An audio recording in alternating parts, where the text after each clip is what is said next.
लेकिन बाजार पे नजर डालें तो जबरदस्त यहां पर सुधार दिख रहा है। निचले स्तरों से देखें तो शानदार रिकवरी है। निफ्टी करीब करीब 200 अंक संभल कर 22,000 के ऊपर अब पहुंच चुका है। शानदार रिकवरी यहां पर आप देख सकते हैं किस तरह की ये रिकवरी दिख रही है। निफ्टी बैंक तो अब हरे निशान में आ चुका है। 47,450 के करीब निफ्टी बैंक यहां पर अब 25 अंकों की तेजी दिख रही है। एक समय काफी गिरावट यहां पे दिख रही थी, लेकिन देखें तो यहां पर सपोर्ट कहां से मिल रहा है। निफ्टी को सपोर्ट दे रहा है सिप्ला, एशियन पेंट्स, यूपीएल, जहां पर 3 से 6% तक की तेजी दिख रही है। इसके अलावा फार्मा में ही डिवीज लैब, यहां पर भी 3% से ज्यादा की तेजी दिख रही है। एचडीएफसी लाइफ में भी 2% की तेजी है। तो एक शानदार रिकवरी कह सकते हैं यहां पर बाजार में दिख रही है। शुरुआती कमजोरी के बाद ये रिकवरी यहां से दिख रही है, लेकिन क्या ये रिकवरी आगे बढ़ेगी, ये तेजी एक्सटेंड होगी? हमारे साथ नीरव छेड़ा है निर्मल बैंक से। नीरव जी बताइए, क्या लग रहा है बाजार की जो रिकवरी है आगे एक्सटेंड होती दिख रही है? टेक्निकली कैसा दिख रहा है फिलहाल बाजार? या गुड आफ्टरनून। देखिए, बाजार की अगर बात करें तो eight this point of time world markets देखें, इंडियन मार्केट देखें तो इंडियन मार्केट्स ज्यादा ही सेल ऑफ मोड में थे। जबकि कुछ भी खराबी हुई नहीं थी। तो 22,800 से ऑलमोस्ट 21,900 तक फ्यूचर में सेलिंग देखा गया है। तो ओवरऑल डेटा अभी भी पॉजिटिव है, सो इसीलिए ये बाउंस आया है। आई बिलीव कि ये बाउंस और जारी रहेगा। ये जो बाउंस है प्रॉबेबली 21,300 सॉरी 22,300 ये लेवल्स तक जारी रह सकता है। तो आप करंट लेवल से भी बाइंग कर सकते हैं। थोड़ा डिप्स मिले, डिप्स में बाइंग करें। 22,000 का जो लेवल है बहुत बढ़िया सपोर्ट लेवल है।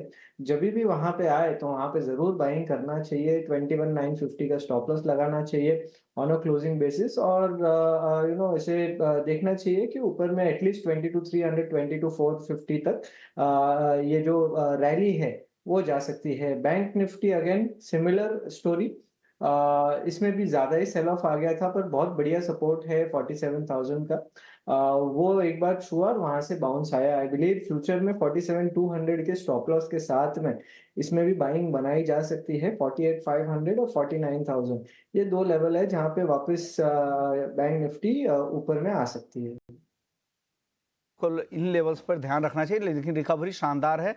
सेंसेक्स में करीब करीब 650 अंकों की रिकवरी और करीब 200 अंकों की रिकवरी निफ्टी में भी दिख रही है। लेकिन मिड कैप मसाला हम कर रहे हैं तो मिड कैप शेयरों की अगर चाल देखें तो मिड कैप में भी काफ़ी शेयर ऐसे हैं जहां पर ठीक ठाक तेजी दिख रही है। लाल पैथ लैब देखिए, करीब करीब 6.5% की मजबूती यहां पे दिख रही है।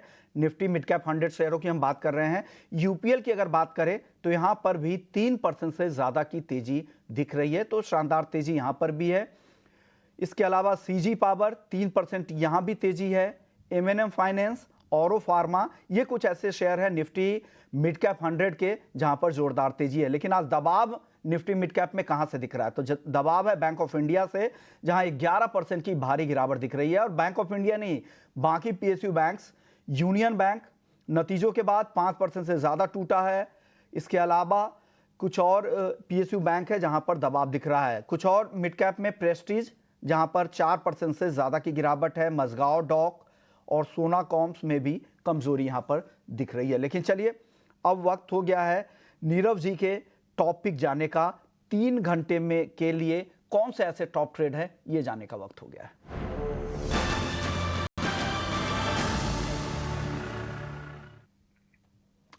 नीरव जी बताइए, आपको क्या पसंद है इस बाजार में और कहां पर आपको लग रहा है ये एक्शन बढ़ सकता है, ये तेजी बढ़ सकती है? या तो देखिए, पहला पिक रहेगा जोमेटो। ये जो स्टॉक है एवर सिंस 50 का लेवल इसने पार किया है। स्लोली और स्टेडीली अब ऑलमोस्ट 200 पार हो गया था कल के बाजार, सॉरी फ्राइडे के बाजार में। मगर ओवरऑल देखा जाए स्ट्रेंथ अभी भी बनी हुई है। और आई बिलीव कि ये स्टॉक में अब क्षमता है कि 220 225 के जो लेवल है वो छू सकता है। तो करंट लेवल से बाइंग करनी चाहिए। 189 का स्टॉप लॉस रहेगा, 220 का इसमें टारगेट रहेगा। दूसरा जो स्टॉक मुझे काफी पसंद आ रहा है वो है वाटेक वाबाक। देखिए, ये जो स्टॉक है इसने 6-7 साल बाद एक बहुत इंपॉर्टेंट लेवल ब्रेकआउट किया 880 का ऑन अ क्लोजिंग बेसिस। वहां से 1000 भी गया और बाजार जब नीचे आया तो उसके साथ थोड़ा नीचे आया है। बहुत बढ़िया लेवल पे है।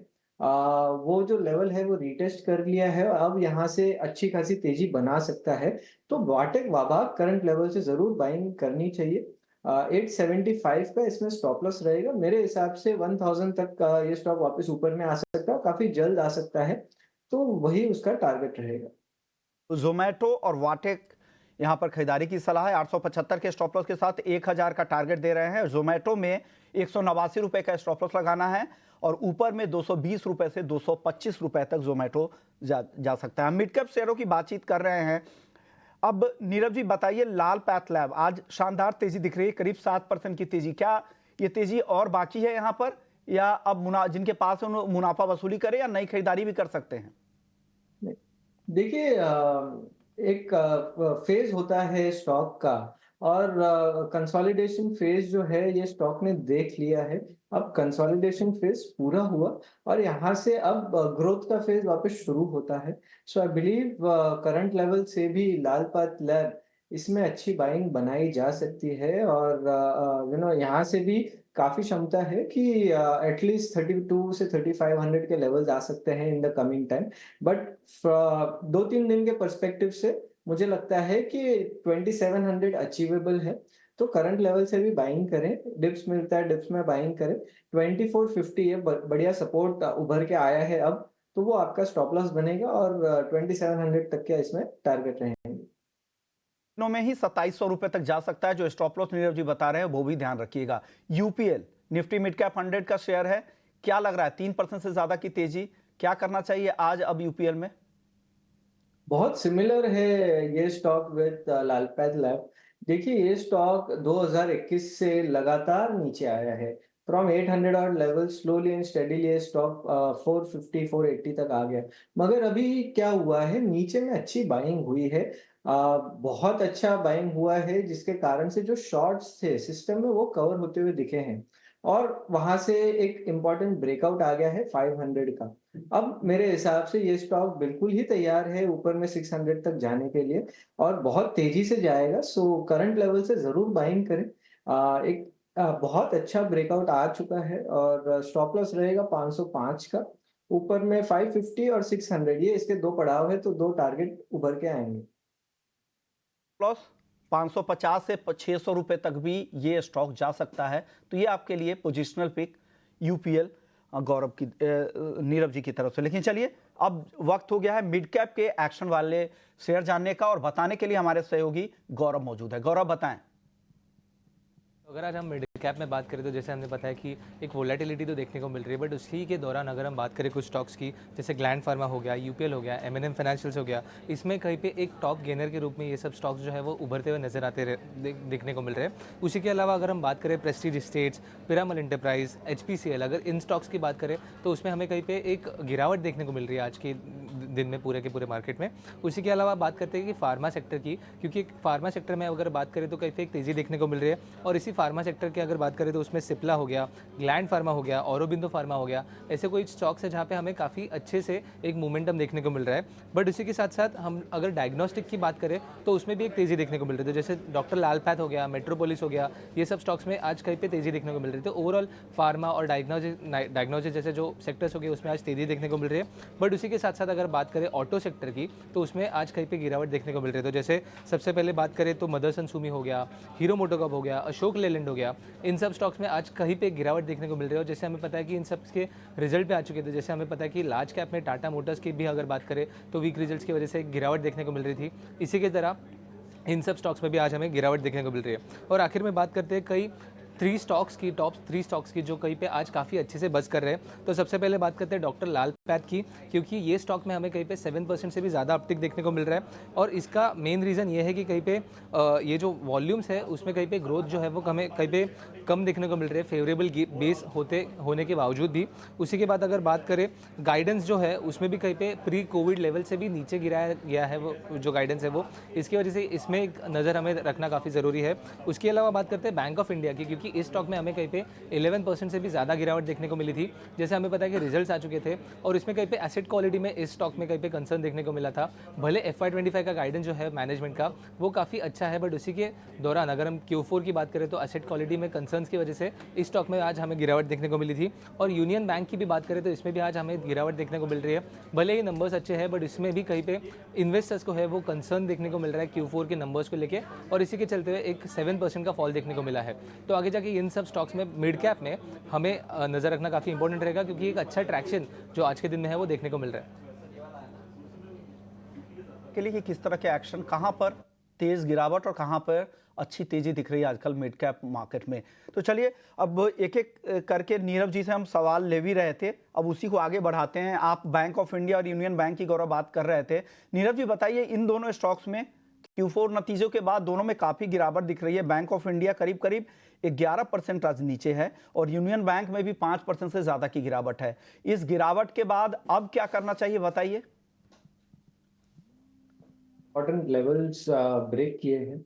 नियर टर्म पर्सपेक्टिव से देखिए, लॉन्ग टर्म ट्रेंड अभी भी इंटैक्ट है, मगर नियर टर्म पर्सपेक्टिव से अभी इंपॉर्टेंट लेवल्स ब्रेक किए हैं, तो थोड़ा कंसोलिडेशन, थोड़ा और सेलिंग जरूरी है इन दोनों ही बैंक्स में, और शायद वो अगले कुछ दिनों में आ जाएगा। तो अगर इनकेस आपके पास पड़ा है कोई भी स्टॉक, तो बैंक ऑफ इंडिया अगर इनकेस आपके पास पड़ा है, तो आप नीचे में अराउंड 110 पे आता है, वहां पे वापस एवरेज करिए, बिकॉज वो बहुत बढ़िया एक सपोर्ट है ये स्टॉक के लिए, और वहां से वापस घूम सकता है और फिर वापस रैली कर सकता है। तो थोड़ा वेट करें, यहाँ से 110 आने का, 110 पे वापस एवरेज करें और फिर अराउंड 150 तक आता है, वहां पे आप प्रॉफिट बुक कर सकते हैं। Similar is the case for union bank.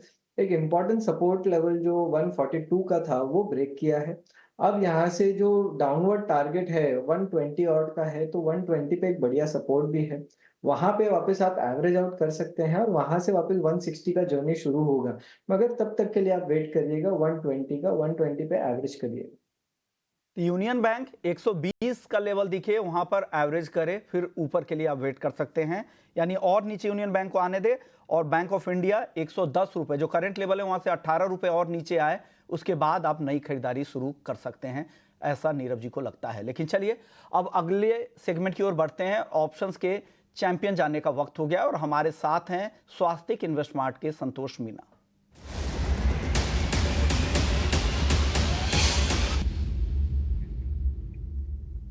Santosh ji, options के चैंपियन में आज कौन से चैंपियन स्टॉक लेकर आए हैं आप? First of all good afternoon. And मुझे लगता है कि आज मॉर्निंग में एक पैनिक बॉटम बन चुका है मार्केट में, तो इस बॉटम की रिकवरी को मुझे लगता है बैंकिंग सेक्टर लीड करते नजर आएगा। ICICI बैंक का स्ट्रक्चर काफी अच्छा है, अपने 20 एवरेज से बाउंस बैक किया है, तो यहाँ पर 1130 का कॉल ऑप्शन खरीदने की सलाह रहेगी, जो करीबन 18-20 रुपए के आसपास चल रहा है। यहाँ पर आपका टारगेट रहेगा 30 रुपए का, स्टॉप लॉस रहेगा 14 रुपए का। ओके, तो ICICI बैंक 1130 के कॉल ऑप्शन खरीदने की सलाह, 18 से 20 रुपए में, लक्ष्य यहाँ पर 30 तक इसका प्रीमियम जा सकता है।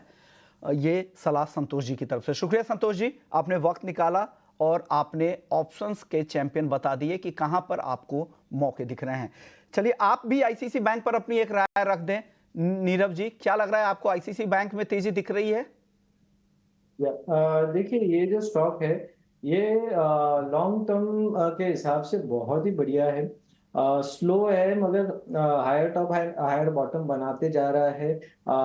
हमने देखा कि निफ्टी इतना नीचे आई, मगर ये स्टॉक में ज्यादा फर्क नहीं पड़ा है, और इसका जो ट्रेंड है वो मेंटेन्ड है। So at this point of time भी मुझे काफी बढ़िया लग रहा है। एक अच्छा सपोर्ट लिया है स्टॉक ने अराउंड दैट 1100 1080 लेवल्स, और वहां से बाउंस खाया है।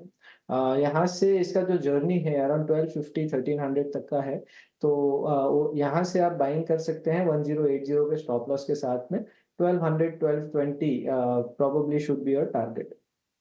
1200 1220 तक के टारगेट दिख सकते हैं, लेकिन इस ट्रेड में आपको 1080 रुपए का, यानी 1080 रुपए का स्टॉप लॉस भी लगा लीजिएगा। ICICI बैंक को लेकर नीरव जी की ये मिड कैप स्टॉक्स की हम चर्चा कर रहे थे, नीरव जी हमारे साथ बने हुए हैं।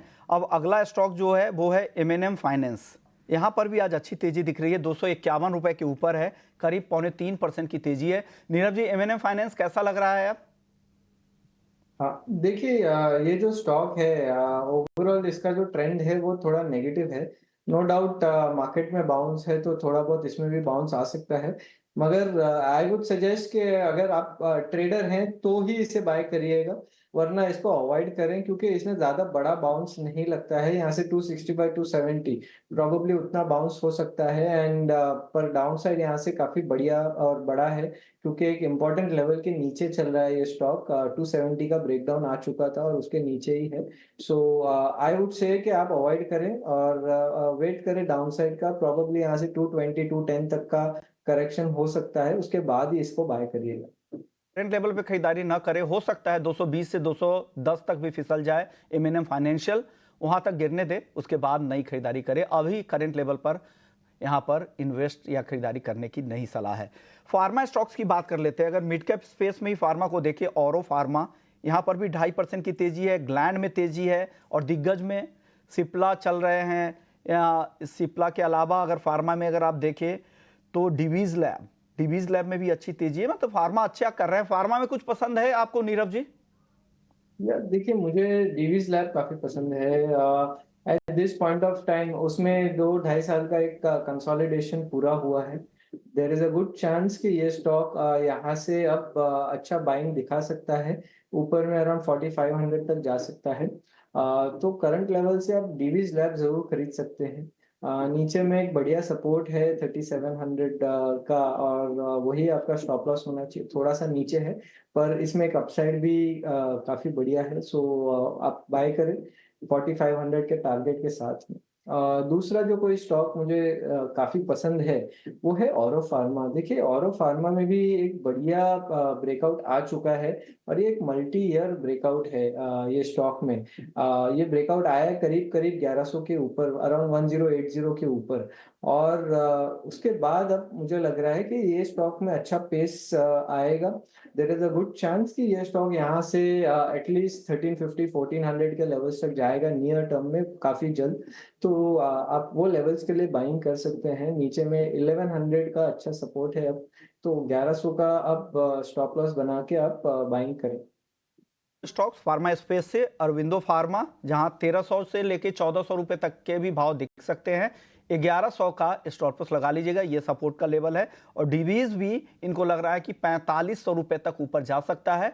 इस स्टॉक में आप 3700 रुपए का स्टॉप लॉस लगा लीजिएगा। ये पोजिशनल राय नीरव जी की तरफ से है। एक और स्टॉक जहां पर आज कमजोरी दिख रही है मिड कैप स्पेस में ही, प्रेस्टीज और मजगांव डॉक। ये दोनों, इन दोनों स्टॉक्स पर बताइए, प्रेस्टीज पे और मजगांव डॉक पे। नीरव जी क्या करें यहाँ? देखिए, मजगांव डॉक तो लास्ट 3 4 साल का I think stock of the year रहा है। ये स्टॉक 280 से 2500 तक गया। तो जब भी इतना बड़ा ऑलमोस्ट 10x होता है 1 2 साल में कोई स्टॉक, तो थोड़ा बहुत कंसोलिडेशन तो आना जरूरी है और वही आता है। अभी कंसोलिडेशन फेज में है, तो आई वुड सजेस्ट अगर इन केस आपके पास है तो थोड़ा बहुत प्रॉफिट यहाँ पे बांधना चाहिए क्योंकि ये स्टॉक अब अगले 2 3 महीने और कंसोलिडेशन करेगा। There is a good chance कि स्टॉक नीचे में भी आपको मिल सकता है 1800 के पास में। तो करंट लेवल से अगर आप प्रॉफिट बुकिंग करेंगे तो आप नीचे में बाइंग कर पाएंगे और 1800 पे वापस बाइंग करिएगा क्योंकि लॉन्ग टर्म में अभी भी काफी बढ़िया है stock and probably after the consolidation ये स्टॉक वापस ऊपर में 3000 तक का ट्रेजेक्टरी पार करेगा। तो वो आप ध्यान में रखिएगा। दूसरा जो स्टॉक है प्रेस्टीज। देखिए, प्रेस्टीज में एक ब्रेकआउट आया है और आज के दिन में नो डाउट थोड़ा नीचे है। आई वुड सजेस्ट कि ये करंट लेवल्स पे अच्छा बाइंग अपॉर्चुनिटी है, तो करंट लेवल्स पे आप बाइंग कर सकते हैं। ओवरऑल अगर देखें तो ये जो ओवरऑल सेक्टर है इसमें ही काफी अच्छी बाइंग है एंड वो देखते हुए ऐसा लग रहा है कि ये स्टॉक और ऊपर में ट्रेजेक्टरी पार करेगा। ऊपर में अराउंड 1700 1750 आ सकता है, तो करंट लेवल से आप बाइंग करें। नीचे में अराउंड 1380 का अच्छा सपोर्ट है पर ऑन अ क्लोजिंग बेसिस ये स्टॉप लॉस रखिएगा और ऊपर में 1700 के पास में आप प्रॉफिट बांधिएगा। 1700 के आसपास प्रेस्टीज एस्टेट्स में मुनाफा वसूलने की सलाह, यहां से और तेजी दिख रही है।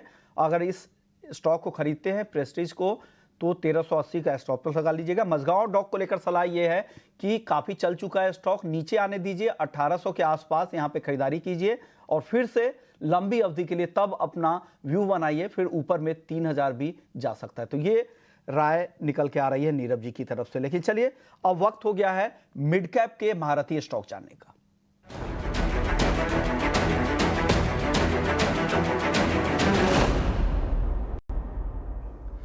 और महारथी स्टॉक बताने के लिए प्रोस्पेरिटी एडवाइजर के राघवेंद्र केडिया जी हमारे साथ है। राघवेंद्र जी, शुक्रिया, आपने वक्त निकाला। आपकी कंपनी का नाम काफ़ी अच्छा है, प्रोस्पेरिटी एडवाइजरी।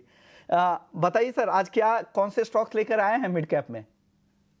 गुड आफ्टरनून विश्व Mohan ji, good afternoon 18 our स्वदेश का टीम। मिड कैप स्पेस में हमारा पहला रिकमेंडेशन रहेगा रतन इंडिया पावर। रतन इंडिया पावर करंटली 11 रुपए 25 पैसे पे ट्रेड कर रहा है। कंपनी का मार्केट कैप तकरीबन 6000 करोड़ का है और ये कंपनी पावर जनरेशन में है, थर्मल पावर बनाती है, जो कि कोल बेस्ड, कोयले से इलेक्ट्रिसिटी बिजली बनती है, उसमें फोकस्ड है। कंपनी का एक बहुत बड़ा लिटिगेशन चल रहा है महाराष्ट्र स्टेट इलेक्ट्रिसिटी बोर्ड से। हमें लगता है ये सब्जुडिस मैटर रतन इंडिया पावर के फेवर में आ जाएगा और आने वाले एक साल के अंदर 12 महीने की अवधि में इसका स्टॉक प्राइस करंट प्राइस से डबल हो सकता है। तो एक लक्ष्य 23 रुपए का बनता है। कंपनी बहुत अच्छा पावर जनरेशन कर रही है करंटली भी अपने महाराष्ट्र के दूसरे प्लांट से।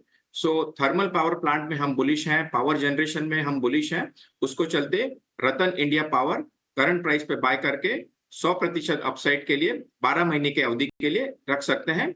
ये पहला स्टॉक रहेगा। मिड कैप स्पेस में हमारा दूसरा स्टॉक है SEPC लिमिटेड। ये कंपनी का मार्केट कैप SEPC का तकरीबन 2700 करोड़ का है। कंपनी का अभी प्रमोटर चेंज हुए हैं। एक फॉरेन कंपनी मार्क एबी ने इसमें 3050 करोड़ रुपए का इन्फ्यूजन किया है और थ्रू इक्विटी बेस्ड उसके नए प्रमोटर बन गए हैं। मार्क एबी का आप ट्रैक रिकॉर्ड देखेंगे तो ये engineering, procurement, construction, EPC, project management में बहुत बड़ी ग्लोबल कंपनी है और इसका मिडल ईस्ट GCC एरिया में बहुत बड़ा फुटप्रिंट है। तो हमें लगता है ये नए प्रमोटर के आने के बाद SEPC में एक बहुत बड़ा ट्रिगर आएगा। इनका मिडल ईस्ट का जो कॉन्ट्रैक्ट बुक है, ऑर्डर बुक है, उसको एक बहुत बड़ा बूस्ट मिलेगा और एक साल की अवधि के लिए आप SEPC रखते हैं तो 40 रुपए का लक्ष्य बनता है।